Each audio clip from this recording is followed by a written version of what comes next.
Hola, ¿qué tal? Uy, cuánta gente, ¿no? De repente. ¿Cómo estamos hoy, en esta tarde de miércoles? Vale, guay. Pues nada, soy Silvia, ¿vale? Hoy he titulado mi presentación con una pregunta que os dejo caer. ¿Es la Antártida el límite de la contaminación? Y ahora, pues lo veremos. Em, Nuski ya me ha presentado, pero bueno, yo había hecho aquí una mini presentación mía, ya que efectivamente soy manchega, no soy de Soria, ¿vale? Nací en Ciudad Real, tierra de buenos vinos, buena gente, el Quijote, los molinos, ¿vale? Bravo, muchos manchegos por aquí, muy bien, muy bien. Efectivamente estudié Ciencias del Mar, así que manchega, Ciencias del Mar, ya viene siendo un poco raro todo esto, ¿no? Vale. Y por circunstancias de la vida he acabado en Soria, ¿vale? En la España profunda, ¿no? Digamos, en el departamento de Ingeniería Química. O sea, ya venga, esto se enrevesa aún más. Y estoy estudiando efectivamente la Antártida, ¿no? Ya esto no tiene ningún sentido. De repente Manchega, Ciencias del Mar, Antártida, Soria, ¿vale? Pues estoy realizando una tesis doctoral que tiene este título tan largo de aquí, pero que lo podríamos resumir en 5 palabras. Contaminación química en la Antártida. ¿Vale? Fácil. Esta noche llegáis a vuestra casa y le decís a vuestros padres, he visto una charla de... Muy bien, muy bien. Vale, pero antes de empezar, quiero dejar unas cosas claras, ya que, bueno, me he encontrado diferentes situaciones. Entonces, ¿qué sabemos ahora mismo de la Antártida? ¿Qué me podéis decir? Cosas, lo que se os ocurra. Mucho frío. Vale, muy bien. Hay un agujero negro que te lleva al centro del planeta y se conecta con... No, eso no vale. Es blanca, sí, no, todas esas cosas, vale. Pues yo hoy os voy a contar dos diferencias antes de empezar sobre la Antártida y el Ártico, ya que las zonas polares dan a mucha confusión. La primera es que la Antártida está en el polo sur y el Ártico en el polo norte. Fácil, ¿no? Hasta ahí lo tenemos claro. La Antártida es un continente helado rodeado de océano y tiene un grosor medio de hielo de 3 kilómetros. Flipa. Después está el Ártico, que es un océano helado rodeado de continentes, al contrario. Y el espesor del hielo son 3 metros. No lo esperabais esa, ¿eh? Después la Antártida, ¿pertenece a algún país? ¿No? Por ahí me dicen que no. Muy bien. La Antártida es el único continente dedicado a la paz y a la ciencia, ¿vale? No hay gobernanza y por tanto tampoco vive nadie, porque es un lugar muy inhóspito. Así que nos olvidamos de países y ciudadanos. En el Ártico, por el contrario, sí que hay gobernanza de todos los países que hay alrededor del Océano Ártico, como puede ser Canadá o Rusia. Y por tanto sí que vive gente, los famosos inuits, que todo el mundo habéis oído hablar de ellos. Y algo que me parece lo más importante de diferenciar Antártida y Ártico, que son la fauna, ¿vale? En la Antártida encontramos a los elefantes marinos, que son unos bicharracos de 3 toneladas, ¿vale? Con estas probóscides así como elefantes. Mientras que en el Ártico están las morsas, con los colmillos, ¿vale? Se entiende. La Antártida es tierra de pingüinos, que nadie venga a deciros lo contrario. Mientras que en el Ártico es tierra de frailecillos y osos polares. No hay osos polares en la Antártida, ¿vale? Y finalmente, la Antártida está llena de ballenas, mientras que el Ártico está lleno de los famosos narvales, estos unicornios, estos animales con un cuerno así que parecen unicornios marinos. ¿Lo tenemos todo claro ya, las diferencias? Súper. Pues ahora voy a contar primero mi investigación, un poco así por encima, que entendáis qué estamos haciendo, y después ya os cuento la parte guay sobre la Antártida, ¿vale? Ese es el título de mi tesis. Lo importante son contaminantes orgánicos persistentes, que los voy a llamar POPs, que es mucho más guay. Por un lado tenemos los POPs de legado, ¿vale? Y por otro lado tenemos los POPs emergentes. Los POPs de legado son los PCBs, que se utilizan en recubrimientos de electrónica y de procesos industriales. Tenemos los PHAs, que son los hidrocarburos, la gasolina. Y luego tenemos los OPs, también conocidos como los pesticidas. ¿Qué pasa con estos contaminantes? Que son los primeros que se produjeron, ¿vale? Son contaminantes artificiales, son compuestos que no se encuentran en la naturaleza y se empezaron a emitir en la era industrial. Nos ha dado tiempo desde 1810 a ver los efectos perjudiciales que tienen estos contaminantes. Así que la gran mayoría se han prohibido y otros muchos se han regulado. Por otro lado, tenemos los POPs emergentes, que son los problemáticos ahora mismo. Tenemos los compuestos perfluoralquilados, PFAS, y los famosos microplásticos, que todo el mundo conocemos. Vale, todos estos compuestos se encuentran en mucha serie de materiales, pero principalmente, que os quedéis con ellos, las chaquetas impermeables están llenas de PFAS, ¿vale? Están hechas con PFAS. Las sartenes, para que no se te pegue el huevo, son sartenes de teflón, ¿no? Ahora ya sí que se está regulando el tema del teflón y ya no hay sartenes con teflón. Y las pastas de dientes con el flúor. Aunque en mi investigación estudiamos todo esto, ahora mismo estoy centrada en los PFAS, que son los más problemáticos, ¿vale? Ya que son muy persistentes en el medio ambiente. ¿Qué quiere decir esto? Que se mantienen en el medio ambiente durante mucho tiempo, no se degradan. ¿Por qué? Principalmente porque tienen unos enlaces de carbono y flúor súper fuertes. De hecho, es uno de los enlaces más fuertes que existen ahora mismo. Por lo tanto, los animales no los pueden sintetizar ni degradar. Aparte, son poco solubles en agua, muy solubles en lípidos, muy resistentes a la degradación y además tienen un alto potencial de bioacumulación. ¿Qué quiere decir esto? Que se acumulan en la cadena trófica. Los PFAS del agua pasan al plancton, el plancton se lo pasa al krill, el krill a los peces que se lo comen y finalmente los pingüinos y los mamíferos marinos son los que más cantidad de PFAS tienen. ¿Se entiende? Fácil. Vale. Y ahora os voy a contar cómo llegan hasta la Antártida, cómo se transfieren. Entonces, en el proceso industrial de producir estos materiales, se emiten al medio ambiente, a la atmósfera, ¿vale? Estos contaminantes viajan a lo largo de todo el planeta como un saltamontes, ¿vale? Van dando saltos por la atmósfera desde latitudes más... no encuentro esto. Bueno, desde latitudes medias hasta las zonas polares, en lo que se llama en inglés grasshopper effect, ¿vale? Efecto saltamontes. Y entonces llegan a las zonas polares. En las zonas polares, como hace mucho frío, se vuelven más densos y caen por densidad, se depositan y se acumulan. Pero no solo llegan por la atmósfera, también llegan por el océano. ¿Vale? Estos son más fáciles de ver porque los contaminantes químicos no se ven, pero la basura sí. En las playas de la Antártida, a muchos les sorprenderá, pero están llenas de basuras, de latas, de chanclas, de botellas, de boyas de barcos, ¿vale? Todo eso llega por las corrientes marinas, dos tipos de contaminación. Todos estos contaminantes químicos se acumulan en diferentes partes, como es el agua o el sedimento, en la vegetación o en el plancton. Y eso es lo que nosotros queremos estudiar. Y ahora os voy a hablar de la Antártida, que es lo que todos habéis venido aquí a escuchar, ¿no? Que es lo que os interesa. Entonces, la Antártida es conocida como el fin del mundo, ¿vale? Siempre desde toda la historia el fin del mundo. ¿Por qué? Porque es el continente más seco. El desierto del Sáhara que se aparte. No es nadie frente a la Antártida, ¿vale? La Antártida es súper seca, el desierto más grande del mundo. Además es el más ventoso. Se han llegado a registrar velocidades del viento de hasta 300 kilómetros por hora. Imaginaos cómo se te pondrá la cabeza con ese viento. Y además es el continente más frío del mundo. Y digo continente porque el lugar más frío del mundo probablemente sea un enero en Soria, ¿vale? Entonces es el más frío, llegando a registrarse temperaturas de menos 90 grados. Imaginaros. Vale, todo esta cosa inhóspita, ¿no? Este misticismo de la Antártida, ha generado a lo largo de la historia como un afán de exploración. Se conoce como la era heroica de la exploración polar, ¿no? Y os voy a contar dos historias súper rápidas, súper interesantes. La primera es Ernest Shackleton y el Endurance. No sé si a alguien le suena. ¿Ha oído hablar de él? Este hombre era un marinero británico que quería conquistar el Polo Sur, como muchos otros de su época. Y bueno, su fracaso más heroico, aquí donde venimos a contar, es la del Endurance, que querían conquistar el Polo Sur por el mar de Weddell en el norte. ¿Qué pasó? Que el barco se quedó atrapado en el hielo, la presión del hielo lo destruyó y toda la tripulación tuvo que bajar. ¿Qué es lo heroico de todo esto? Este hombre consiguió, tanto él como toda su tripulación, sobrevivir 2 años en la Antártida, en 1908, ¿vale? O sea, imaginaos. Luego consiguió que los rescatasen 2 años después, la gente los daba por muertos, eso es una locura.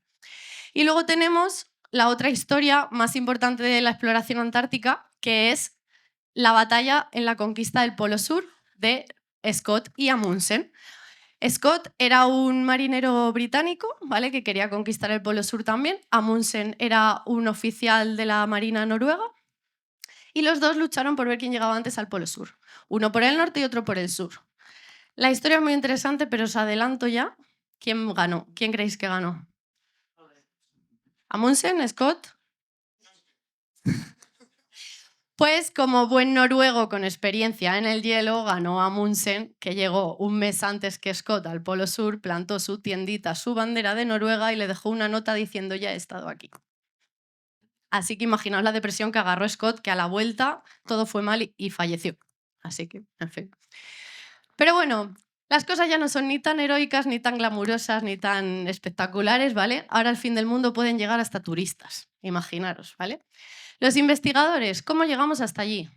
Fácil, cogemos un avión en Madrid, llegamos a Punta Arenas o a Ushuaia en Chile y Argentina y desde allí nos cruzan a la Antártida, ya no tiene tanto glamour. Por un lado puedes cruzar en barco, en este caso es el buque de la Armada Española, el Hespérides, que es el que hace el famoso cruce del Paso del Drake. ¿Habéis oído hablar del Paso del Drake? ¿Sabéis algo sobre él? Es un punto conocido como la zona más peligrosa del planeta porque confluyen el Océano Pacífico, el Océano Atlántico y el Océano Antártico. Y además, la punta sur de Latinoamérica y el comienzo del continente antártico crean un cuello de botella donde los vientos se vuelven huracanados y se llegan a formar olas de hasta 30 metros. Por suerte hoy en día tenemos la logística, ¿no?, y los medios adecuados para decirnos cuándo hay una ventana climática y podemos pasar sin estas condiciones. Y son 4 días de navegación.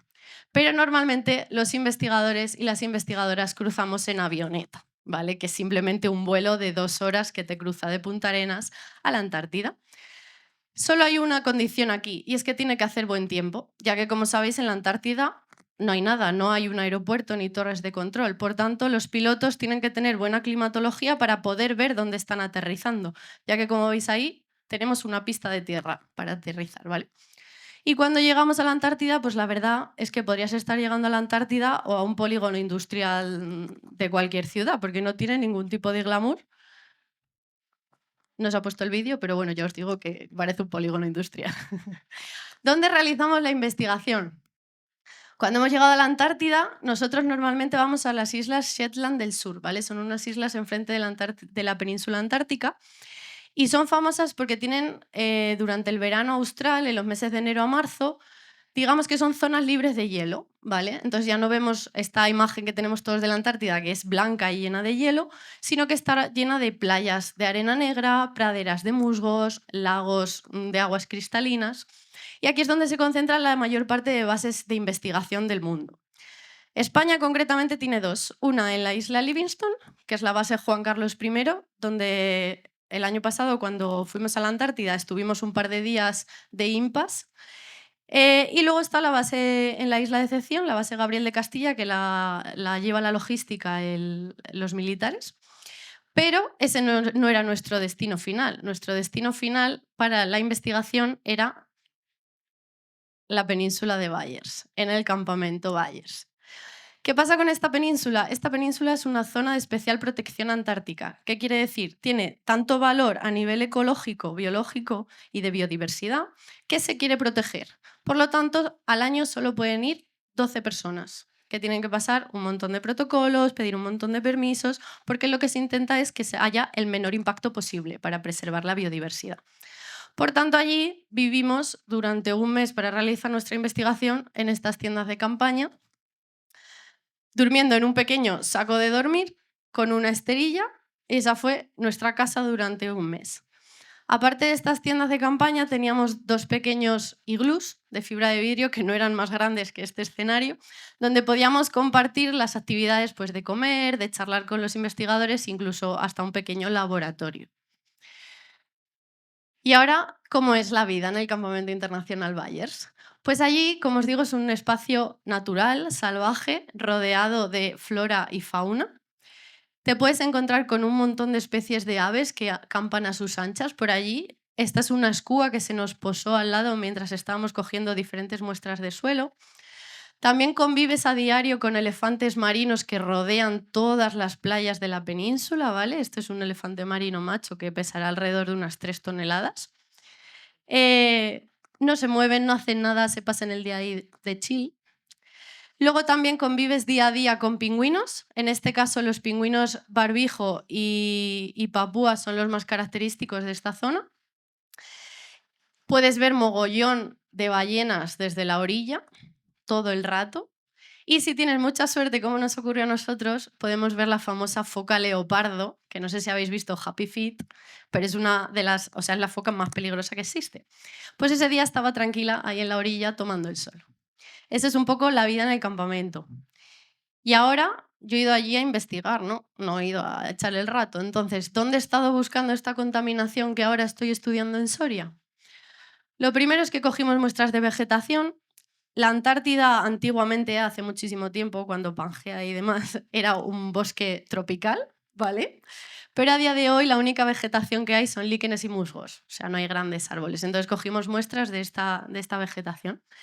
También tomamos muestras de agua, ¿vale? En los diferentes lagos cogíamos agua superficial y a diferentes profundidades para poder hacer perfiles de contaminación. Y aquí me veis con un servidor del Pint of Science cogiendo agua de una manera muy científica, con una cuchara y un trozo de papel de aluminio. Sin pasar nada de frío, ¿eh? Súper bien, rodeados de pingüinos. También cogimos muestras de nieve, ya que aunque la mayor parte del tiempo esta zona se encuentra libre de hielo y libre de nieve, pues bueno, hay momentos en los que hay ventiscas y te dejan estos paisajes donde podemos recoger también nieve para estudiarla. También tomamos muestras de plancton, ¿vale? Este es un copépodo, el más famoso de los lagos de allí, que es el camarón duende. Y bueno, también tomamos muestras de plancton para poder estudiar cómo acumulan estos contaminantes en su dieta. Y también cogimos diferentes cores de sedimento del fondo de los lagos, donde podemos ver en 20 centímetros la historia de la contaminación de la Tierra, porque a lo mejor en 5 centímetros hay cientos de miles de años. Y por técnicas de datación, pues podemos ver la edad que tiene y la contaminación. Y ahora me diréis, Silvia, pero ¿tú por qué te has ido a la Antártida? ¿Por qué no has cogido muestras del río Duero y ya está? ¿Sabes? ¿No? La respuesta corta y fácil sería que es porque es lo que me ha tocado. En plan, es mi tesis y ya está.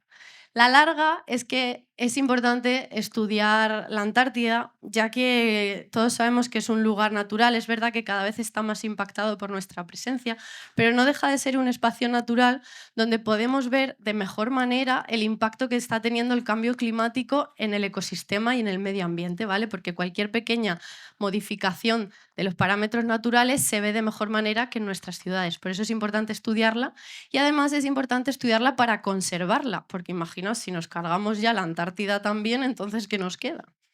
¿Vale? Por eso es importante ir allí, estudiar, conservar y luego de una manera extrapolarlo a nuestras ciudades y a nuestros entornos. Y finalmente, que no me quiero liar mucho, os voy a dejar unos datos, ya que en la Antártida se encuentra el 90% del hielo mundial. Imaginaros si por el cambio climático todo ese hielo se derrite, sube el nivel del mar en nuestras costas, se va todo al garete, todo contaminado y todo fatal. Os podéis hacer una idea. Luego además está el 70% del agua dulce del planeta, que nos creemos que aquí los ríos tienen todo el agua y no, todo el agua dulce está en la Antártida. Estudiarlo también es una manera de extrapolar después lo que está pasando en nuestros ríos y nuestras zonas de agua dulce de nuestros países. Además, como os decía, guarda la historia de la contaminación de la Tierra, ya que no sé si habéis oído hablar del permafrost. El permafrost es una capa de hielo que hay debajo del suelo que alberga todo lo que te puedas imaginar, virus del Paleoceno, bacterias de hace miles de años. O sea, si esa capa se derrite, vamos a ver y vamos a sufrir los efectos de todo lo que guardan, porque guardan la historia, ya no solo la contaminación, sino la historia biológica. Y finalmente, todo lo que pasa en la Antártida pasará luego en el resto del mundo, porque como ahí podemos ver pequeños cambios, se ven a grandes magnitudes, es más fácil verlo, y luego lo podemos extrapolar a, por ejemplo, la emisión de residuos en nuestros ríos. Por eso es importante estudiar la Antártida. Y hasta aquí, no me lío más, os dejo la pregunta. Después de todo esto, ¿es la Antártida el límite de la contaminación? Espero que hayáis aprendido y que hayáis disfrutado y gracias por venir un miércoles a escuchar ciencia en el bar.